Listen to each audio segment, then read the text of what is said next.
What's up everyone, welcome back to the Commander's Lair. It's Joey here again with of course another deck tech. Today we're doing my Tasigur, the Golden Fang deck tech. So this is $135 at the time of recording. So this is one of the decks. It's kind of my own personal decks because I kind of just get cards, over time. I buy things older that become more expensive, or I kind of collect things, or I open packs and I just have cards in my collection that are more expensive. So this isn't a specifically hyper budget video. It's still quite a low cost for a lot of people, which I tried to kind of cut it down. I took out of the really expensive cards like Damnation that I had in here. But otherwise, it's reasonably cheap. I can do a super budget deck tech, $40, $30, whatever you guys want to see. Obviously, pretty easily. This is quite an easy deck to build on a budget. But otherwise, I'll get straight into what we're doing here. So basically, Tasigur is 5 and a black for a 4/5. With the Hair's Delve, so each card you exile from your graveyard will pay for 1 generic mana at its cost. And then he has an ability that's 2 hybrid Simic, so put the top 2 cards of your library into your graveyard, then return an online card on opponent's choice from your graveyard to your hand. And so this is obviously a sultai commander because he has that Simic ability. And so this is a really, really popular commander. It's often played in competitive a lot. I'm not actually certain. I don't really play competitive. I'm fairly certain because that ability can return things, so you can tutor things to your graveyard and get them back and make your opponents pick the right thing. In this deck, we don't utilize that ability too much. We do a little bit, but this deck is less of a kind of recursion deck and more just a graveyard deck. So that ability can give you just general value if you want, but it's not essential to the strategy. And what I mean by a graveyard deck is this has lots of moving pieces and kind of things that we're going to get going on to do with the fact that we have lots of cards in our graveyard. Not as much so getting things back from the overload. It's quite confusing, but I'll get on to explain it later when I get into other parts of the video. So given that we're playing a graveyard deck, the first thing we're going to be doing is obviously milling cards. It's essential to our strategy, both for cheapening out Tasigur and just kind of getting lots of cards in our graveyard for lots of abilities that we're playing. And so while I'm on the topic as well, actually, we do want to use Tasigur's Delve ability constantly. Basically, you're never going to want to pay for any mana cost, but there's specific cards you're going to want to exile, which I will be talking about in the later part of the video. But basically, you're always going to be able to use that. We're basically always going to pay 1 for him. It's just nice to have him out of the battlefield. He's quite useful. He's 4/5, and he has a great ability that we can use when we need it. And so it's just really useful using that Delve ability constantly. Keep that in mind. That's how I built the deck, is to use that Delve ability. So if when you are playing this deck or a similar deck, that's kind of how I'm thinking of doing it. But so our first stealth card, also first mill card, and this is my favorite card in the deck probably. It's a blue and a black for a sorcery. Target player puts top 10 cards of his or her library to your graveyard. So always targeting ourselves with this, right? Never not anyone else. It's always us. Basically 2 mana sorcery. You can get this out probably before Tasigur. Makes him out so we can play him turn 3 instead of turn 6, which he would be normally. We can exile all of those cards and get rid of them. This is just a great rate, obviously, because it's 5 cards per 1 mana, which is just an incredible value. It is really expensive, but I just think it's worth keeping on the list because it's just so good at milling. The rest of the cards have lots of values. We kind of ramp, card draw, even some kind of win cons and major kind of game pieces are going to have just mill baked into them. So there's not that many kind of dedicated mill cards. It's more kind of broad. So this is cards like Sphinx of Athun, which is basically Fact or Fiction on a stick. It's 5 blue for a 5/6 with flying. When it ETBs with the top 5 cards of your library, and opponent separates those cards into 2 piles. Put one into your hand, the other into your graveyard, so we can kind of mill cards, get cards in the graveyard through that, right? This is also a really nice card draw effect because you can, get 2 to 3-ish of the kind of better cards in our deck, get them into our hand, which is really nice. Otherwise, they go into a graveyard, which is also really useful for us because basically we're going to be getting all 5 cards. Because whether in the graveyard or in our hand, it's useful to us either way, so there's really a win-win situation. We don't lose at any point. And the Deadwood's Chance is one of those kind of win cons, almost not exactly a win, but just a really, really powerful card that has mill baked into it. So it's 4 black green. For an enchantment, when it ETBs, put the top 10 cards you like in your graveyard. So obviously 6 mana is a lot worse than Glimpse the Unthinkable for 2, but it's still not terrible. And at the beginning of your upkeep, you choose a random card in your graveyard. If it's a creature, put it into the battlefield, otherwise put it into your hand. So, as I said, we're not really a recursion deck, but these pieces are just so powerful. We have some massive bomb creatures, even creatures like Sphinx of Athun, which is a 5/6 with flying, and just has great value baked into it. Either way, basically, we're just going to be getting really useful cards. If not, getting them back into a hand isn't bad either. And obviously, 6 mana for 10 cards isn't the end of the world. Just milling 10 is really useful as well. So now just generally it's going to be really useful to kind of use these, like the graveyard that we've gotten, and basically just churning through our library is going to be really useful. We can use it in a couple different ways. So Become Immense is a really great example. It's 5 and a green for an instant with Delve, and then target creature gets +6/+6 in end of turn, so it has the same ability as Tasigur does. Oftentimes you can cast this for 1 mana. If you want to be conservative, you can generally kind of, 2 to 3, not exile too much, but just, it's always going to be a cheap costed card. It's always going to cost a lot less than it should for giving a creature creature +6/+6. We're going to be paying a lot less than we should be, and there's a lot of kind of big beaters in this deck. Creatures are going to be making big, or just generally 6 damages or 6 extra damage is really useful for a whole host of different reasons. So it's just really nice value, especially because it just synergizes so well with that delve. The Minmoplasm is a substitute commander. If you'd like to put this at the helm of the deck, honestly, it might possibly even be better, but you never know. We are a bit creature-light, so it might not work all the time. But either way, honestly, if you could substitute this out really easily, this deck isn't too specific for the commander. So the Minmoplasm is 2 and sultai for a 0/0. When it ETBs, you may exile 2 creature cards from your graveyard. If you do, it enters the battlefield to copy one of those cards, and then additional 1/1 counters equal to the power of the other. So basically, you exile one creature that's really big, and it gets the power and toughness of those, and then it gets the abilities of the other creature.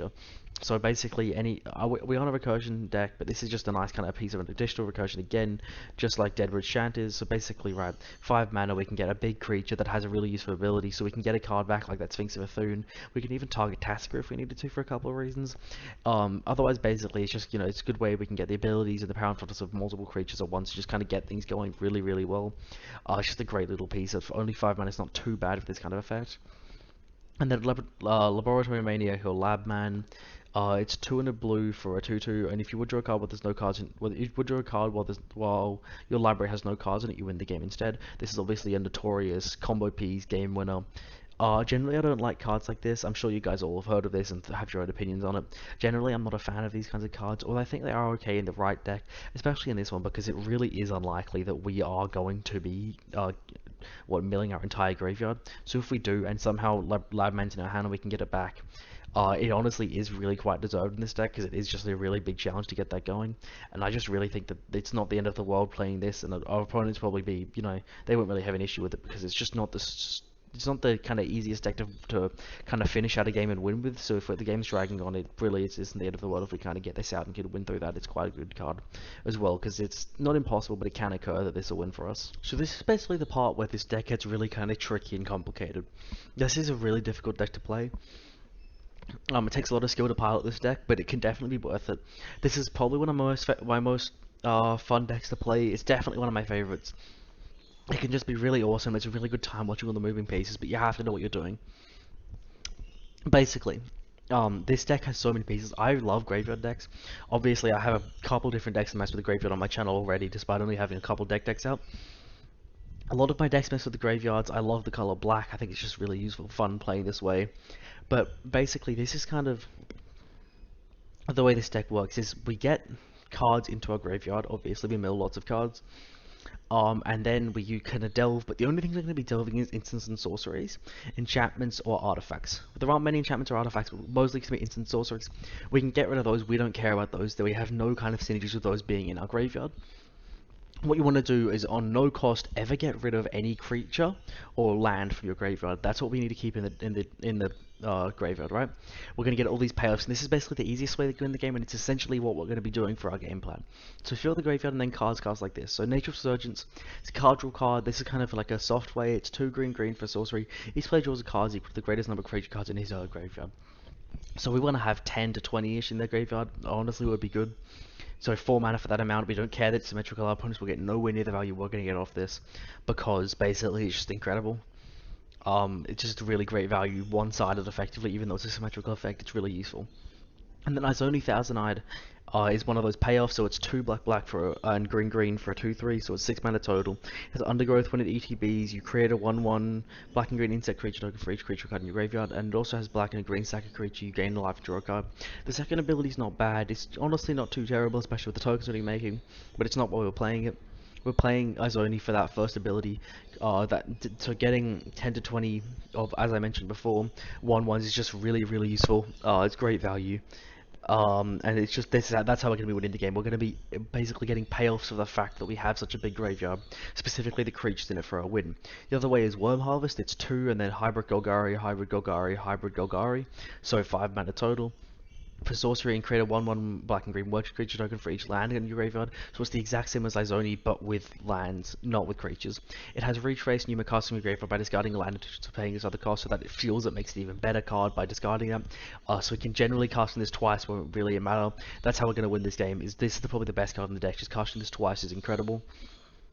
So that's the thing, we're going to be wanting creatures and lands in the graveyard, and that's what we're going to kind of be playing with, using that metric, either returning them or getting this value from this by just having them in the graveyard, and that's really the whole kind of game plan. So you really just got to keep that engine spinning, make sure you have these cards, you can get them at the right time, and cast them out when it's necessary, when you've got your graveyard nice and full for the win, and that's kind of the general kind of, these aren't the win cons per se, it's kind of the way the deck is going to be working. Speaking of win cons, we're moving on to the next category. This obviously is going to be our win con, so as I mentioned, we are going to be doing some recursion with cards like Command the Dreadhorde. It's 4 black for a sorcery, choose a number of target creature cards and or planeswalker cards in your graveyards, so it's not just your own, it's any graveyard, and then it deals damage to you with the total CMC of those cards, put them onto the battlefield under your control. So I've never really returned a planeswalker with this deck, and I've played it a lot, but obviously it's going to be a lot of creatures. So it's 6 mana blanket CMC regardless of how many creatures you return, which is quite useful. However, it does deal with that damage to you. On one occasion, I have absolutely just destroyed myself. I've taken like 35 damage, which returned everything in all the graveyards to my graveyard, and I ended up winning the game because my battlefield was so full because I just took everything that I could possibly want and just set myself up for success. And if your opponents are playing really good cards, you can basically take those and scale off that and just deal their own cards, which is really useful as well. And obviously, if you have the money, you can sort this out for Living Death, or Twilight's Call is a nice budget option as well. But I've talked about those on a couple different decks on my channel already. I like to switch it up, keep it interesting, and Command the Dreadhorde is definitely interesting. It's obviously probably not as powerful as the other two, but it's just a really fun card. It's also really useful for just some mass recursion. I just thought I'd give it a mention because it is a bit more kind of fringe, I guess, than the other cards. Anyway, moving on to the next win cons, we have Noose Constrictor. It's 1 of the green for a 2/2 with reach. Discard a card and gets +1/+1 until end of turn. So besides just having really cool art, that ability is really potent. I smacked someone for like 30 damage out of the gate. I can't remember the exact stipulations. I had a damage booster and I just discarded a ridiculous amount of cards. I cast Become Immense on the creature, on Noose Constrictor, and he was just absolutely massive. I almost one-shot someone on like turn 5 or something. They just did not see it coming. It was really funny. This card is just really useful. Besides obviously discarding cards, we can get those lands and creatures into our graveyard without having to do anything else besides just activating this ability as many times as we want in one turn. And so it enables cards like Nature's Resurgence and Worm Harvest or Command the Dreadhorde. It just enables those for victory without us even, trying or paying any mana. And it's honestly just for 2 mana, it can be really useful and has potential to win the game. Jared Golgari Lichlord is another amazing card. It's black for green for it's a 4 mana total for a 2/2. Gets +1/+1 for each creature card in your graveyard. So just like Izoni Thousandite, it scales with the amount of creatures in our graveyard. So this can become an attacking force to be reckoned with as well if our graveyard's big enough. It has 1 black-green, sack a creature. Each component loses life to the creature's power, and you sack a swamp and a forest. Return Jared from your graveyard to your hand. So that sack a forest and sack a swamp and a forest technically also enables Worm Harvest, which isn't bad. But basically, the ability that we're going to be really using is that second one. Basically, if we get a creature like Noose Constrictor or any card, even like our commander or anything like that, if they're big enough, we get some mass creature with Command the Dreadhorde back. Jared can sack them and just do a lot of damage. It's only 3 mana. We can activate as many times as we want in one turn. So this can scale really well. It can deal 20, 30 plus damage to each opponent every turn if we have enough. It can also obviously sack it. It can't sack itself, which is unfortunate, but it can obviously also just sack a variety of other creatures in the deck for constant value. Only 3 mana. It's a really good way to close out the game. Thank you guys so much for watching. That'll conclude this deck tech. I've tried to focus this video more on kind of talking about how the deck works and that, because I've been trying to see if you guys like that more or less, kind of in the videos in general. The reason I specifically did it for this video so much, kind of neglecting the ramp and the card draw and kind of the basis of the deck and instead not talking about those, is because basically this deck is so confusing. I felt like it's better to dedicate the time and just talk at length about how the deck works as opposed to kind of the basis, the vegetables, as EDH cast refers to it as. Of the deck. And so basically just kind of going over how it works, which is filling up that graveyard, getting kind of the value off the land to the creature cards, making sure they stay in there for that additional value constantly. That's basically the play pattern of this deck. It honestly can be really potent, even on somewhat of a budget. I just think it's a really great deck, and I figured it was worth mentioning and kind of showing everyone, because this is one of my favorite decks to play. It's so fun. It's so modal. The color fixing is really easy to get, especially because Tasigur only costs 1 black. It's just a really, really fun deck, and I hope you guys like it. If you want to see a different deck or a different commander, or even this deck done in a different way, let me know in the comments, and I will obviously make another deck. I'll make another video just for whichever command or theme you'd like me to do. Otherwise, suggest any videos, any kind of. I recently posted an underrated card video. Be sure to go check that out if you'd like. But if you'd like to see any other kind of decks that are kind of centralized around things that aren't deck techs, you know, just me making a video about something else, talking about cards or spoilers or anything like that, let me know and I'll be more than happy to do that for you guys. Otherwise, thank you guys all so much for watching, and I'll see you all next time.